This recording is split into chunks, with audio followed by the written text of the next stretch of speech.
আমার ভাইজানের আদর্শ ভালো লাগে, তার জন্য আমরা টিএমসি ছেড়ে আমরা আইএসএফ এ যোগদান করেছি। আমরা রামচন্দ্রখানি অঞ্চল। আমরা প্রায় 20-25 জন মতন আছে। এই যে বিভিন্ন দল থেকে যে আইএসএফ এ আসলে বিভিন্ন ভাবে হুমকি হয়, সেটা কি আপনাদের ভয় করছে না? না, আমাদের ওসব কিছু ভয় নেই। আমাদের কার থেকে ভয় করবো? আমরা ভাইজানের ভালোবাসা, তার ভাষা, তাদের দেখে আমাদের ভালো লাগলো, তার জন্য আমরা আইএসএফ যোগদান করেছি। ওদের যে টিএমসি যে দুর্নীতি, যা চুরি চামারি হয় না, কাজকর্ম দেখে আজকের এগুলো দেখে তার জন্য আমরা চলে এসেছি। ভাইজানের আদর্শ, ভাইজানের ভাষা, যে ভাইজান যে হারে কথাবার্তা বলে, আমাদের পাশে থাকবার করে, তার জন্য করে আমরা ভাইজানের দলে যোগদান করেছি। এতদিন তাদের চাপে ছিলাম, তার মধ্যে এখন দেখা পাচ্ছি যে চাপ থেকে যখন আমার আস্তে আস্তে লোকজন বাড়তে থাকলো, যখন আমরা বুধে ধরো 100-150 জন হয়ে গেছি, তখন দেখছি যে আমরা ওদের থেকে যখন চাপে এসে গেছি, তাহলে তো আমরা আর ও দলের থেকে আমাদের কোনো লাভ নেই। তার জন্যই ঘুরে আমরা ফের ভাইজানের দলে স্বেচ্ছায় চলে আসতে পারলাম। দেখুক, তার দেখাই তো আমাদের কাজ, ওইটাই তো আমাদের ভালো লাগবে। যাতে আমাদের ভালো লাগবে সেইটাই আমাদের চাই। ভাইজানের আদর্শ যেটা যেখানে ছড়াবে সেখানে আমাদের আরো ভালো লাগবে। আমি আইএসএফ এর যোগদান করেছি, 10-এ দেখবো, সেটাই আমি চাই। কি নাম? আমার নাম মোহাম্মদ নাসিরউদ্দিন ঢালি। আমি উত্তর মোকামবাড়িতে এসেছি। প্রথম রাজনীতিতে পদার্পণ করলেন না অন্য থেকে এসেছি। আমি তৃণমূল করতাম আগে, তারপর থেকে কত বছর একটা ইলেকশন করেছিলাম। কোন পদে ছিলেন তৃণমূলে? না, আমি কোনো পদে ছিলাম না। আজকে জয়েন করলেন, কেমন লাগছে? ভালো লাগছে। কি নাম? শাহজাহান মোল্লা। হ্যাঁ, বাসন্তীতে জয়েন করেছে, তার কারণ হচ্ছে 21শে জুলাই তৃণমূলের যে তলাবাজ নেতৃত্বদের বিভিন্ন এলাকায় যে অন্যায় অত্যাচার হুমকি দিয়ে লোকজন নিয়ে যাওয়া, সেই জন্য কিন্তু মানুষ বীতশ্রদ্ধ হয়েছে। আমাদের যেমন একদম বাজারের উপরে সেখানে মিটিং করতে করতে মিছিল করে একটা পথসভা করে তোমাদের প্রোগ্রাম আছে, তোমরা করো, কোনো অসুবিধা নেই। কিন্তু সেখানে দেখা যাচ্ছে হুমকি দিচ্ছে যে এখানে যারা বামফ্রন্ট করছে, আইএসএফ করছে, তাদেরকে 22 তারিখে এসে পেটানো হবে। আমরাও পেটন খাওয়ার জন্য তৈরি হয়ে আছি, ওরা কখন মারবে আমরা দেখবো। এই কথা বলার জন্য মানুষ কিন্তু আজকে শয়ে মানুষ আমাদের দলে যোগদান করছে। 21শে জুলাইয়ের পরে যারা জয়েন করেছে তারা বলছে 21শে জুলাইয়ের পরে আমরা আরো বেশি করে আইএসএফ এ যোগদান দেব। কি বলবেন জেলা সভাপতি? 21শে জুলাই মানে হচ্ছে গিয়ে তৃণমূলের যে শহীদ দিবস, তো তৃণমূলের শহীদ দিবসের যে কালচার, সেই কালচার দেখেও অনেকে বীতশ্রদ্ধ। যে মৎসব হচ্ছে, মদের চিরকুট যাচ্ছে, টোকেন যাচ্ছে, টাকা দিয়ে বিলি হচ্ছে, তারপরে মানে কি বলবো, জোর করে নিয়ে গেছে। আর এই রাজ্যের যা নৈরাজ্য চলছে সেই বিষয়ে কোনো কথা নেই, ওয়াকআপ নিয়ে মঞ্চে কোনো কথা নেই, সব মানে একটা ধোঁয়াশার মধ্যে তো হয়ে গেল। 21শে তো একটা বার্তা থাকে, কিসের বার্তা, কি বললো আর কি করলো, ভুল কবিতাটা নেওয়ার পড়ে দিল। মানে এতে করে মানুষ মানে যারা গিয়েছে তারা খুবই হতভম্ব, যার কারণে ওই দলটার দিয়ে আর কিছু হবে না। কোন রকমের রাজনীতি শুরু হয়ে গেছে, নিজের রক্ত নিজেরা হাত রাঙাচ্ছে। সুতরাং তৃণমূল যারা করছে শুভবুদ্ধি সম্পন্ন, তারা ভাবছে ওখানে থাকলে আগামী দিনে মার্ডার হয়ে যেতে পারে, যার কারণে তারা ওই দলটার করতে চাইছে না। তারা ব্যাকে নওশাদ সিদ্দিকীর আদর্শে উদ্বুদ্ধ হয়ে মানুষের স্বার্থে এবং নিজের অধিকার প্রতিষ্ঠার স্বার্থে তারা এখানে যোগ দিচ্ছেন এবং কাজ করার জন্য শপথ দিচ্ছেন। সেই জন্য বলছেন যে 21শে জুলাই যা দেখেছি আমাদের চোখ খুলে গেছে, আমরা আর ওই দলটাতে থাকছি না, আর করছি না। এই তো দেখা যাচ্ছে জুয়ার আসর বসাতে বাড়িতে এবং 2 লক্ষ টাকা সহ গ্রেফতারও করা হলো। এদের কাছে এটা কমন ব্যাপার, যত ধরনের অনৈতিক কাজ আছে আপনি তৃণমূলকে খুঁজে পাবেন।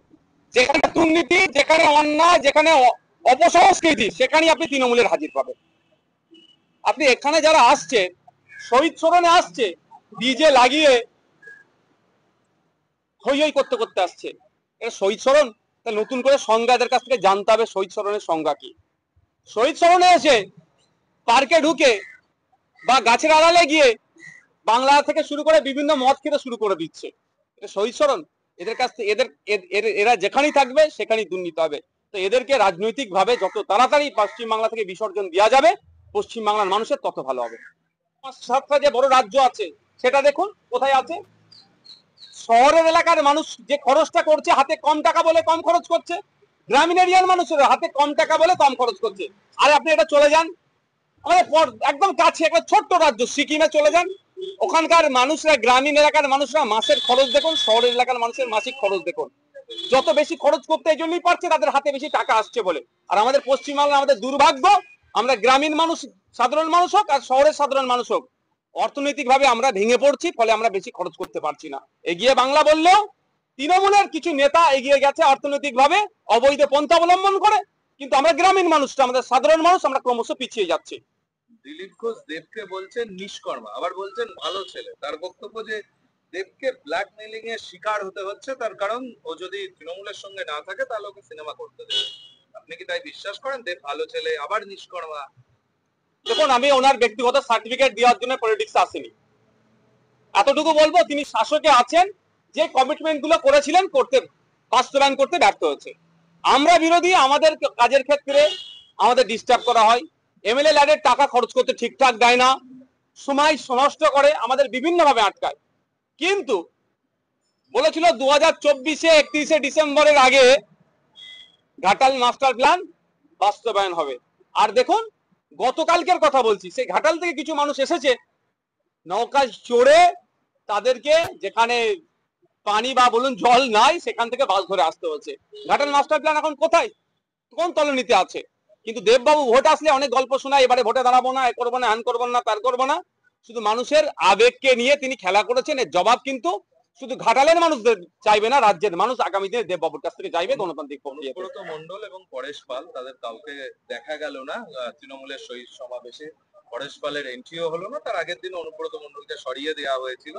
তৃণমূল কংগ্রেস কি কলঙ্ক মুক্ত হতে চাইছে, সেই কারণে অনুব্রত মণ্ডল, পরেশ পাল যারাই বিতর্কে আসছে তাদের সরিয়ে দিচ্ছে?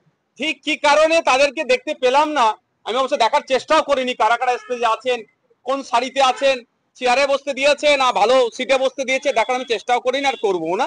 তবে আপনার কথা অনুযায়ী বলছি, আর হতে পারে তো শারীরিক অসুস্থতা, তারা অনুপস্থিত ছিলেন। তবে একটা কথা, যদি যাদের নামে কলঙ্ক আছে তাদেরকে স্টেজে উঠতে দেয়নি, তাহলে তো শওকত মোল্লাকে আগে ঘাট ধরে নামানো দরকার ছিল। ন্যাশনাল হিউম্যান রাইটস কমিশন যাকে বলছে নটোরিয়াস ক্রিমিনাল, মমতা ব্যানার্জি যাকে বলছে তুই বোম বাঁধিস, সে তাহলে স্টেজে উঠলো কি করে? এই ধরনের অনেক ছাপ্পা মারা এখন নেতা ছিল ওপরে, ছাত্র নেতা থেকে শুরু করে মাদার কমিটিতে আছেন বা বিভিন্ন শাখা কমিটিতে আছেন, যাদের নামে অনেক অভিযোগ আছে, অনেক দুর্নীতির প্রমাণ হওয়া শুধু সময়ের অপেক্ষা আছে, তারা স্টেজে কিভাবে জায়গা পেল? অনুব্রত মণ্ডল বাড়ি ফিরে গিয়ে অবশ্য ফেসবুক পোস্ট করেছে, যেখানে 9টা ছবি অভিষেকের, 5টা ছবি মমতা বন্দ্যোপাধ্যায়ের। মানে তৃণমূলের অন্দরে কি অনুব্রত মণ্ডল শিবির বদলাচ্ছে? দেখুন, এটা আমি বলতে পারবো না কে কার কত ছবি পোস্ট করবে। তবে দীর্ঘদিন ধরে একটা হয়ে আসছে, একাধিক শিবিরে ভাগ হয়ে আছে, এটা আমরা ওপেন সিক্রেট হয়ে গিয়েছে। এটা হয়তো অনুব্রত বাবু সেই জায়গাটা একটা নতুন করে বার্তা দিতে চাইলেন যে আমি যদি না ঠিক জায়গায় জায়গা পাই, আমার দ্বিতীয় অপশন আছে, আমি চলে যাব সেখানে।